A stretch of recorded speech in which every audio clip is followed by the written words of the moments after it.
Неке түні көп қыз армандайтын болашаққа қадам басар сәт.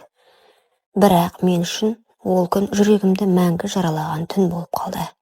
Жаңа түскен келін болып, беташардан кейін шаршаған бойда бөлмемізге беттедік. Ернар менің күйеуім, менің жанымда отыр. Ол маған алғаш күн көргендей қарап тұр. Махаббатқа толы жанары мені ертетін. Сол сәт мен бақыттымын деп ойладым. Бірақ бір-ақ сәтте өзгеріп сала берді. Ол мені ақырын құшағына алды. Мен ішімнен дұға етіп бәрі жақсы өтсін деп тіледім. Алайда сол сәт Ернар тоқтай қалды. Кенет ол маған сен пәк емессің ғой деді. Жүрегім зу ете қалды. Аузымнан сөз шықпай қалды. Көзімнен жас шығып кетті. Өз орнынан атып тұрып бөлмеден шығып кетті. Мен жалғыз қалдым. Кеудемде тек қорқыныш. Ол мені кінәлады. Бірақ мен не дей алам? Қалай айтамын шындықты? Өйткені мен пәк болмадым. Бірақ бұл менің таңдауым емес еді. Мен 17 жаста едім. Ауылдан қалаға келіп колледжге түскен күнім өмірімнің жаңа беті сияқты көрінді. Ата-анам жалғыз жіберуге жүрексінді. Бірақ мен бәрі жақсы болады деп сендірдім. Бірінші курста Айнұрмен таныстым. Жақсы қыз еді. Үнемі күлімдеп жүретін. Адамға шынайы қараушы еді. Біздің үйге жүр, жалғыз жатпа. Әкем мен шешем де қарсы емес деді. Сол күннен бастап мен оның үйінде жиі қонатын болдым. Бір бөлмеде ұйықтап, бірге сабақ оқып, бірге күлдік. Айнұрдың анасы жайлы, сабырлы кісі еді. Ал әкесі бастапқыда мені қызымдай көретінін айтатын. Қаланың шуы шаршатса, біздің үй тыныштық дейтін. Мен сендім, жанашыр деп ойладым. Бірақ бір түн бәрін астан кестен етті. Айнұр апайының үйінде қонып қалған. Үйде тек мен және ол кісі қалған едік. Түнде бір сәт ұйықтап кеткенмін. Оянып кетсем, ол менің жанымда тұр. Түрі басқаша, суық, бейтаныс. Мен орнымнан тұра алмай қалдым. Қорықтым, дірілдедім. Қорықпа, мен жай қараймын деді. Бірақ даусының жылылық емес, жамандық естіліп тұрды. Мен сонда түсіндім. Бәрі өзгергелі тұр. Сол түн менің бойымнан тек пәктігімді емес, сенімімді, еркіндігімді, өзімді алып кетті. Мен үнсіз қалдым. Өйткені кімге айтамын, қалай дәлелдеймін, кім сенеді? Айнұрды жоғалтқым келмеді. Анама уайым жүктегім келмеді. Сондықтан бәрін ішіме сақтадым. Бірақ ол үнсіздік менің бүкіл өмірімді көміп кетті. Сол түннен кейін мен тірі адам сияқты емеспін. Қарапайым күндер өтіп жатқанмен ішімдегі дауыл тоқтар емес. Айнұр маған бұрынғыдай қарап сөйлемейді. Ештеңе байқамаған. Мен де сыр беруге тырыстым. Тек көзімнен ұйқы, бетімнен күлкі жоғалды. Колледжге барып келіп жүріп, жансыз мүсінге айналдым. Сабақ оқысам да ақылым басқа жақта. Әсіресе түнгі тыныштық келгенде бәрі қайта басталады. Құлағыма сол адамның сыбырлаған үні келеді. Көзімді жұмсам, оның суық жанары елестейді. Сен үндемедің, демек өзің кінәлісің деген ой жегідей жеп мені іштен құлатып бара жатты. Бірде Айнұр, сен бұрынғыдай емессің, мені ұнатпай кеттің бе, деді. Не деп жауап берерімді білмедім. Көзім жасқа толды. Жоқ, мен өзімді ұнатпай кеттім, дедім ақырын ғана. Айнұр түсінбеді. Әкесі жайлы бір ауыз сөз айтқым келмеді. Бірақ сен өзің түрткі болған шығарсың. Қыз бала деген сақ болу керек еді деген айыптаулар елестеді. Мен үндемедім. Сөйтіп, сол үнсіздікте тағдырым тұншықты. Оқиға өткеніне 1 жылдан асса да өзімді кешіре алмаймын. Әр нәрсеге күдікпен қараймын. Жігіт көрсем шошимын. Қол созған адамнан қашамын. Сол себепті Ернармен некелескенде бәрі өзгереді деп ойладым. Мені шын сүйсе түсінеді деп үміттендім. Бірақ мен тағы да жаза алдым. Ол мені тыңдаған жоқ, бірақ сөзбен үкім шығарды. Сен таза емессің. Ернар бөлмеден шығып кеткеннен кейін Мен оның қайта оралмауын тіледім. Себебі жанары мен сөзі мені енді адам ретінде көрмейтіндей еді. Таң атты, ешкім есік қақпады. Ешкім менің жағдайымды сұрамады. Есесіне сыртқы бөлмеден Ернардың анасының сыбырлаған даусын естідім.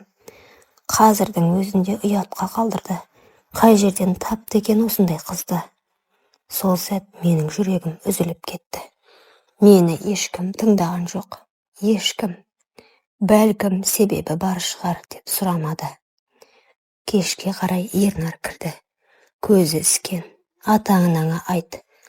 Біз бұл некені жалғастыра алмаймыз деді салқын үнмен.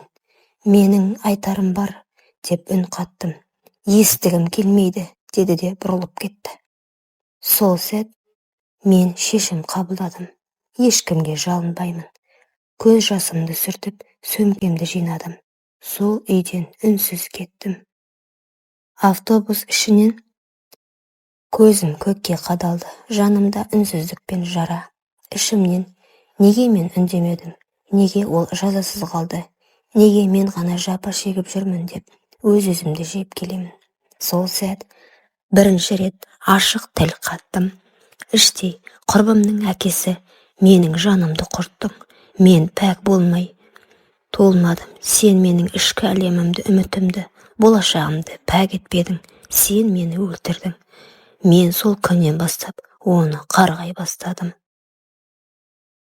Үнсіз кетіп туған үйіме жеттім. Есікті анам ашты. Көзіме бір қарады да бәрін түсінгендей болды. Бірақ ештеңе сұрамады. Қатты құшақтап, қызым, бәрі жақсы болады деді. Бірақ мен жақсы болатынына сенбедім. Бөлмеме кірдім. Төргі бұрышқа отырып алып түн ортасына дейін үңіліп отырдым. Ешкімге ештеңе айтпадым. Бір сөз тамағыма тұрып қалды. Көз жасты сығып шығарар жүректе қалмады. Бір күні Айнұр хабарласты. Сен неге үнсіз кеттің, не болды? Даусы аңғал, кінәсіз, жаны жайсаң. Мен оны да аядым. Ол менің досым, бірақ оның әкесі менің дұшпаным. Жай, біз жараса алмадық дедім. Мен сол түннен кейін қағазға жүгіндім. Перде алдында жалғыз отырып, жүрегімдегіні бір жолы ақтаруға бел будым. Қаламым алдымен дірілдеп, сосын батылданып қағаз бетіне былай жаздым. Менің атым Айгүл. Менің пәктігімді сен өтеді деп ойлаған жоқсың, Аманғазы көке. Бірақ сен оның қолынан келгенше ең арандатпашылықпен жалап әкеттің. Енді мен сөйлемеймін. Мен үшін емес, өзіммен бірге қанша қыз үндемей қалғанын біліп тұрсам, болсам деймін. Өз абыройымды, болашақтың үмітін сан рет өртеп тастаған адамның атын жаздым. Менің оқиғам құпия емес. Әрбір үнсіз қалған қыздың беделі мен болашағы үшін деген қалжыңсыз үнмен. Әлеуметтік желіге аты жөніммен жарияладым. Әлеуметтік желіде менің жазбам тез тарап пікірталастар басталды. Ауыл ортасында адамдарды біліп іс тергеле бастады. Ал мен алғаш рет жүзіме күлкі жайды. Қорқыныш әлі де бар. Мен жариялаған жазбадан кейін 3 күн ішінде аудандық полиция бөлімі хабарласты. Айгүл, сіздің ресми түсініктеме қажет. Сіз бұл жайында бұрын арыз түсірмегенсіз, бірақ жария жазбаңыз негізінде тергеу ашылады деді. Мен келістім. Өмірімде алғаш рет шындықты заң алдында айтамын деп жүрегім екіге жарылып тұрғандай еді. Қолым қалтырап тұрса да жүрегім мықтырақ соға бастады. Себебі мен енді жалғыз емеспін. Бір сәтте өзімді жапа шеккен емес, тірілтуші ретінде сезіндім. Бұл мен үшін жеңіс еді. Іштей қарғыс айтқаным әлсіздігім емес, әділетке бастар күн болған екен. Менің шындығым Айнұрға да жеткен екен. Ол үнсіз жылады, ешбір сөзсіз, тек көз жасымен менің ішкі даусымды тыңдап тұрғандай. Айгүл, бұл шын ба? Иә, дедім сыбырлап. Мен бір сәт үнсіз қалдым. Айнұр телефонын төмен түсіріп, өз жылаған даусын тұншықтыра бастады. Неге айтпадың? Неге соншама жыл жасырып келдің? Деп шырылдап. Бірер күннің ішінде елдің ішінде сыбыр көбейді. Байдың аты шықты, қызының құрбысына шапқан дейді ғой. Қай бетімен жүрген масқара ғой. Сол күні Аманғазы көкені полиция тергеуге шақырды. Сот отырысы жақындады. Қыздар куә болуға келісіп отыр. Ал мен ең алғашқы сөзімді айтуға дайынмын. Қолымда құжат, дәлел, сөз және шындық бар. Бірақ жүрегімде тағы бір дүние бар. Сот отырысы. Алдымда Аманғазы. Баяғыдай емес, жүзі қуарып, көзіне қарай алмайды. Кешегі шал бүгін сотталушы. Судья даусын қатты шығарып. Жәбірленуші, орныңыздан тұрыңыз. Айтар сөзіңіз бар ма? Деді. Мен орнымнан тұрып, даусым дірілдеген жоқ. Мен Айгүл, мен пәк болғанмын. Мен сенгенмін құрбымның әкесіне. Бірақ ол менің сенімді таптап, ар намысымды аяққа таптады. Мен әділдікті талап етемін, дедім. Аманғазы көкенің қорғаушысы өтірік деп айып деді. Бірақ дәлелдер сөйлеп тұрды. Медициналық сараптама, жәбірленуші қыздардың хаты, менің хатым бәрі тізбек болды. Бірінші сағатты үзілістен кейін сот Аманғазы Әлімбекұлын 11 жыл бас бостандығынан айыру туралы шешімді оқыды. Бұл кек емес, бұл шындықтың жемісі. Мен жүрегімдегі қарғысты үкімге айналдырдым.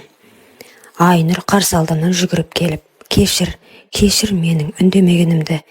Мен де құрбымын, сенікі дұрыс болды деп жылады.